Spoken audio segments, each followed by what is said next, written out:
Welcome to In Our Community. My name is Duon Zeroun, and I'll be your host today. Our guest is Bob Zeroun, and he'll be sharing his wonderful trip and recent experiences he's had with Fuller Center Global Builders in Armenia. Welcome, Bob.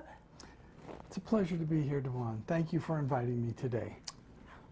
My pleasure. Could you tell us about Armenia? Armenia is a wonderful country. It's a small country. If you were to superimpose it over California, it would fit very nicely inside California because it's 14 times smaller than California. It has a population of a little over 3 million versus California's 37 million. So although it's not very accessible, it's a wonderful, compact country filled with wonderful things to see. Oh, that sounds very interesting. It is.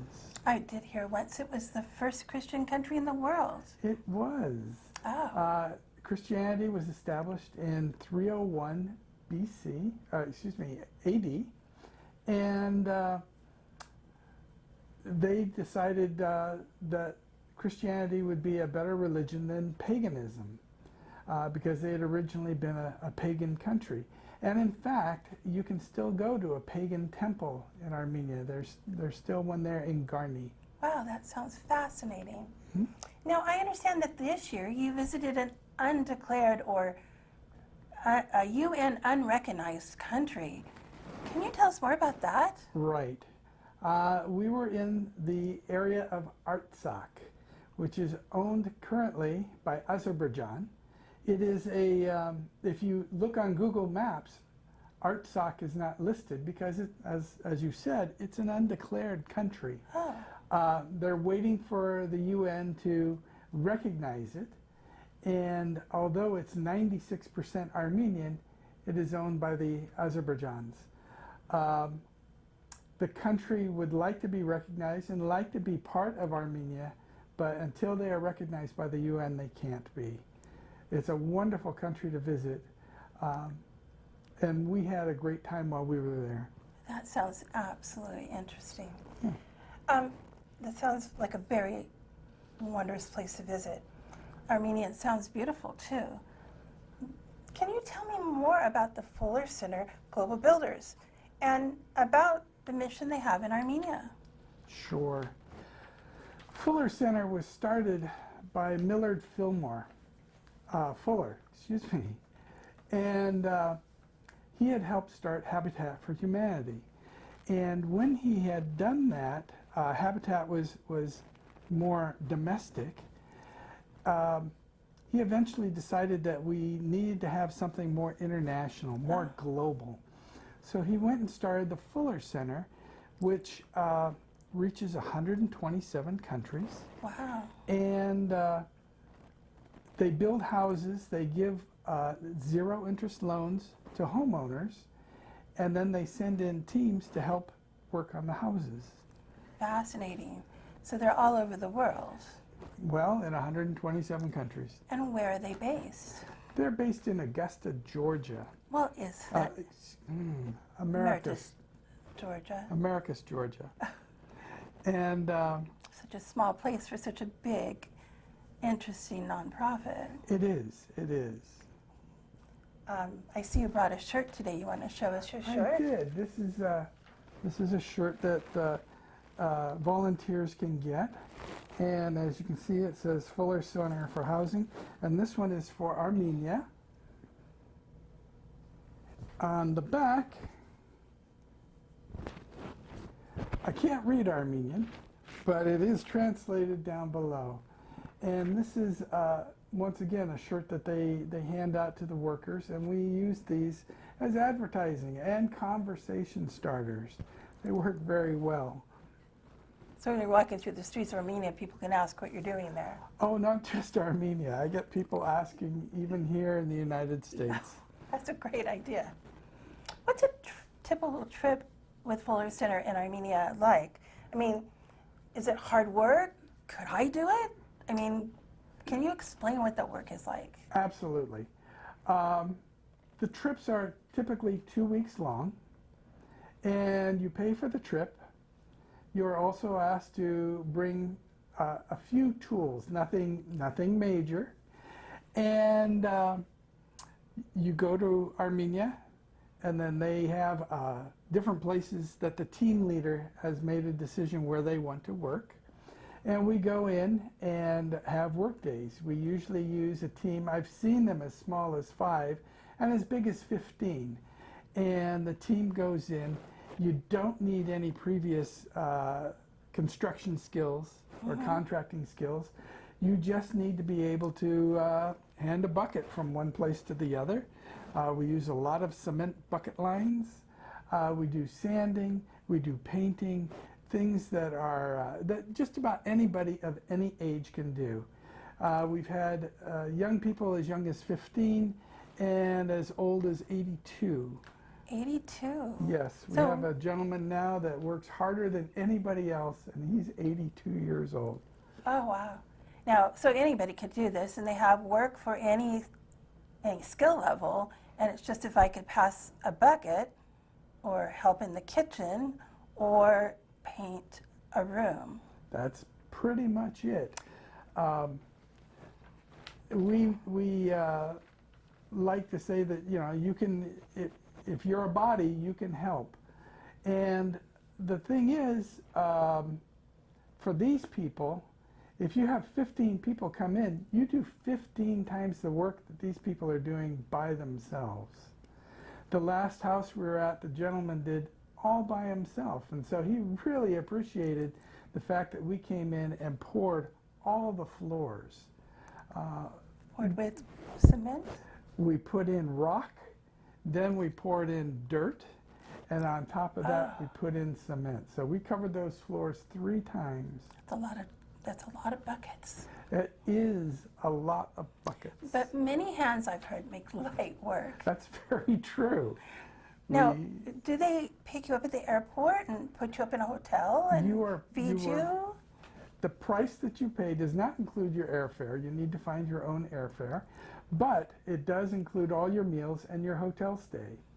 The hotel we stayed at supplied a breakfast for us every day. Meals were usually at the work site, and we did those. Food was brought in, and they helped at the site. They helped prepare it and get it ready, and we had volunteers do that as well. And then dinner, they took us out to dinner to various restaurants around the capital city of Yerevan. Oh, so this is all over Armenia, but you stayed in Yerevan. This particular trip, we stayed in Yerevan. There are housing projects up north, as far as the Lori region, and further down south. So it's really who you go with and where you want to work. You check the teams and find out where they're going, and you can sign up. If there's a particular place you want to visit, there's a way to do that. Well, it really sounds like this Yerevan is an interesting place. Very modern, is it? It is very modern, although it is celebrating 2,008-year-old anniversary this year. 2,800-year-old anniversary? 2008 years old. 800-year-old anniversary. Okay. Wow. That's a long time to have a city. The city is very, very old, but it's very up to date. Now, they do have their problems, and they're trying to modernize. The Russians were in there and used Armenia as a buffer state, and they left in '91. And when they left, they took everything. They shut the factories down, they cut off the natural gas, they cut off the oil. So Armenia has tried to be an independent country and trying to improve themselves since 1991. Well, there's a lot to do, and you know, where do you start? You need to have the infrastructure before you can do the building, but you can't do the infrastructure unless you have the buildings, and it's one thing and another. Sounds like they're really trying. They are, and technology is a very big deal in Armenia. They're very conscious of it, and they have schools for students, after-school programs that are free to anyone that comes in, and they work on technology, music, fine arts, and help the children get usable skills. Wow, so they're trying to catch up quite quickly. They are. What an amazing country. It is. I've heard that National Geographic has declared it one of the 10 places you should go visit you've never heard of. It is one of those must-see sites. They also have several UNESCO sites in the country. Because Christianity was established in 301 AD, there are many monasteries and churches there that have a lot of significance. Can you tell me about more interesting things or even memorable things that you experienced while in Armenia that maybe our guests would like to go see? Well, we went to the monastery in Gerhardt, which was built from stone, from a solid piece of stone, and they started at the top and dug their way down to build the church. Oh my goodness. Korvarap is a wonderful place. It's very historic. Mm-hmm. And if you go there, it's as close as you can get to the mountain range of Ararat and a smaller mountain, Sis, which is very important to Armenians. That is supposed to be the place where Noah's Ark landed. No, really? It is. Oh. There are wonderful things to do there. You can take tours of just the churches and the monasteries. Mm-hmm. You can go see wine tours. Huh? You can take tours of more of the pagan end. There is a stone circle there that is older than the one at Stonehenge, and actually has holes drilled in the stones that, if the wind is blowing the right direction, makes music. So there's lots to see and do for a variety of interests. I even heard they have skiing and hiking. They do have skiing in the winter up in the northern regions, and hiking year-round in a variety of areas. That's pretty amazing. I can see why National Geographic wants you to go there. It is. It's a wonderful country. It's very safe, and they love Americans coming. They teach in their schools Armenian, American, English, and Russian. So there's a lot of American speakers there, and if you're not current on your Armenian, as I am not, there's a lot of people that would like to brush up on their English. Oh, so the language is not a problem. We have never had a serious problem trying to learn or trying to communicate with anybody So there. even if you don't speak Armenian, there's somebody around who will help interpret for you. Absolutely. And the money is easy to use? It is. They use the dram. They have 1,000 dram note is their smallest note. And the interesting thing about their paper money is, while we use politicians, they have writers and artists on their money. Oh, what a wonderful idea. So yeah, it's very nice. And I've heard there's statues everywhere. There are statues of everywhere. There's a place called the Cascades that you can go to that has all kinds of wonderful modern art. So they really value dancing and art And music, yes. oh, wonderful. Could you convince our viewers why they should go to Armenia and build with Fuller Center? Oh, well, in 1988, there was a terrible earthquake, destroyed one whole city, and aid poured in from all around the world. They sent in Sealand containers, these truck containers, for full of supplies, and at the time they just left them. Oh. The Armenians turned them into houses that they called domiks, and this was supposed to be temporary shelter until they could get their permanent housing. Well, these domiks have been in continual use since 1988, and they are in sad shape. They're leaking, they're cold, they're not insulated, they have no electricity or water unless the Armenians bring it in, which is another reason why we're trying to build. We're working on houses that Armenians may have partially built and couldn't finish, or people that are living in domiks and desperately need something more. These are multi-generational families? Absolutely. I worked on one house where there were 11 people living in a domik, and not much room. The 11-year-old had never lived in a house, had visited people that had houses, but had never been in a house of their own.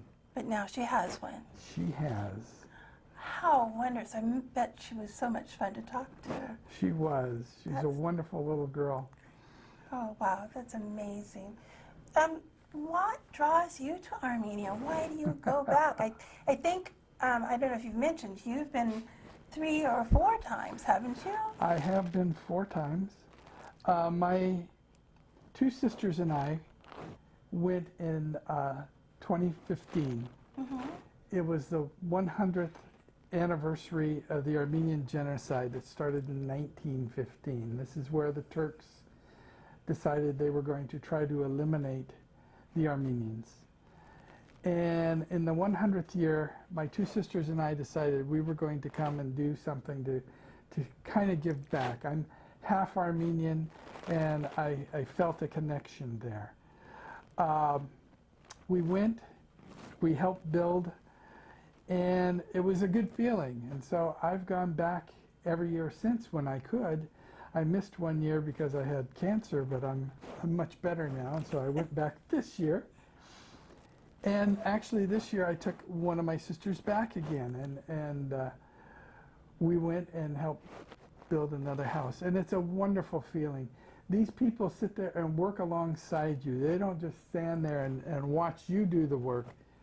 It's sweat equity. Oh, so they have to help, and they have to show an effort. They help. Their neighbors come help. Uh-huh. Everybody's very supportive. That's wonderful. Because if you can lift up one, you can lift up everybody. Oh, so everybody's helping. You figure if they get help, somebody else will get help. Absolutely. Wow, that sounds really inspiring. Besides being a beautiful country, then you're helping somebody live a better life.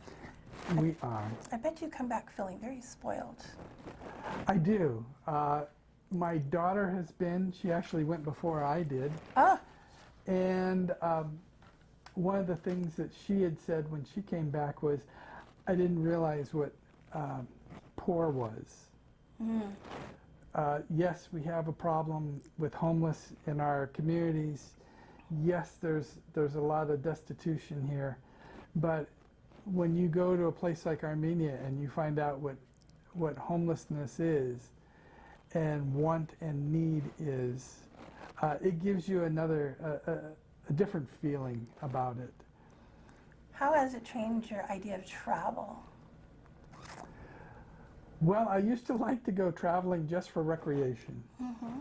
I'd been to different parts of the world, and I used to do it just to go and relax. Now, when I go, I feel I want to do something to give back to the area I'm at. I still love traveling, and I would still go if I could, but if I have a choice of going to Armenia and helping somebody build a house, or just touring, say, the British Isles or UK and just visiting just to visit, this way I feel I'm giving something back to the people. Oh, so that's really interesting that you feel this connection to where you're traveling. I do. So when I go with Fuller, do they also tour you around and show you different places? Yes, we don't go there and start working the very first day until we leave. We do intersperse the days. You'll work for 2 days and take a day off. Oh. And during those times, you get to visit different things.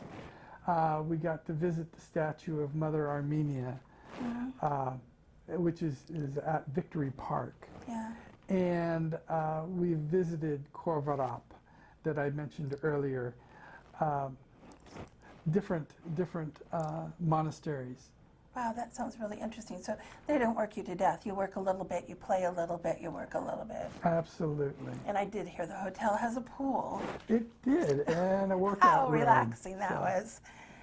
So is Fuller Center based in Emeritus, Georgia? What other things does it have going on in the U.S.? They're actually working in the U.S., although they had originally started out being a more global. Mm-hmm. When hurricanes came through, like Hurricane Katrina, originally that's what got them started working domestically and helping our own people rebuild houses because of natural disasters. So they've worked around the U.S., Indian reservations. They've worked on places where hurricanes and tornadoes have gone through. I did hear that. I think that they're working where those tornadoes in Alabama were this last spring. That's true. And they've That's very already true. built several houses to help those people. Built and rebuilt. Oh, that's amazing. Don't they have a bike ride that goes across the U.S. too? They do. Actually, my son and daughter-in-law participated in a bike-a-thon that went from the East Coast to the West Coast. It took them 3 months, and they would ride for a day or two and then stop for a day or two and work on houses, that prearranged places. And they'd worked in different communities and different housing projects. They didn't stay in hotels. They stayed in community centers and schools. They stayed in churches, in basements, in school gymnasiums. Talk about getting to know America. Yes, yes. That must have been quite the experience. It was. So how can our viewers in our community help Fuller Center? And one is volunteer, right? Absolutely. They can volunteer, and that's the real hands-on thing. If you don't feel that at this point in time you could travel, you can always raise funds, jogathons, marathons, GoFundMe pages. You can also fundraise, commercially. So there are all kinds of things you can do. You can also raise awareness, much like this program, going on and talking, or going to community meetings and talking there. Yeah, I find everybody knows Habitat for Humanity, but nobody's heard of Fuller Center. However, Fuller Center seems to have a more really intense reach all across the world. I did hear that they pair up with Heifer International so that some of the farmers in Armenia who are getting houses will then get bees or a cow or a goat to go with that to help with sustainable living. Absolutely. So they can volunteer, they can raise awareness, talk to people about it, fundraise about it. That's amazing. Do you have any final thoughts or interesting things you can tell us about Armenia? As I said, I've done some traveling, not a lot, but I have been traveling around the world. And one of the things I had noticed in Armenia is one Sunday we were walking down an alley, my two sisters and I, and a gentleman was in his backyard watering the lawn. And he walked up and he said, "I heard you speaking English. Are you American?" And we told him yes, we were. And he said, "Thank you for coming to my country." And he went back and started watering the lawn again. And I was just so appreciative of the fact that I'd never been to a country where anybody said, "Thank you for coming to visit me." They appreciated that. Wouldn't that be amazing if we could do that here in America? It would be. One of the things I wanted to mention too that I should have mentioned earlier is these loans that are given to the homeowners. When they're paid back, those are rolled over to supply other people, kind of like Heifer International, where you spread the wealth. So if you buy an animal, then you give the next offspring. So if you have a house, and that money goes to the next house and to the next house. Or bees, you divide the hive and that goes to somebody else. The same thing with the loans that are given. They get back to the company, and Fuller then turns around and donates that to somebody else to get their house in order. Wow, they really have this down. Did you make good friends with all of the people you never knew that you traveled with and built a house with? Did you? I've made lasting friendships. One good friend of mine, Charlie, who is the 82-year-old gentleman I mentioned before. Amazing. We were roommates the very first year I went, and every year I go, we try to coordinate and get together. If nothing else, to spend a couple of days together and catch up. So you can make lifelong friends. It's a wonderful organization. And it takes a while to get there, but once you're over there, do you recommend staying a little bit and seeing more of the country? I've gotten to the point where I like to go a week early and come and stay a week later, so Wow. that we can enjoy the area. Like I said, we went to Artsakh. That was a before the Before work trip. trip. Well, I bet that was lovely. It was. Thank you, Bob, for sharing all these wonderful insights and things I never even knew about before. Absolutely fascinating. So I wanted to tell you that the website, will have it on the trail end, is www.fcharmenia.org. There's a Facebook page for Fuller Center Armenia and for Fuller Center. They're on Twitter also, but all that information will be at the end of the podcast, the cast for you, the TV show. And I want to say thank you for coming in our community and learning about Armenia. It's been absolutely marvelous, Bob. Thank you for having me here today. Oh, my pleasure.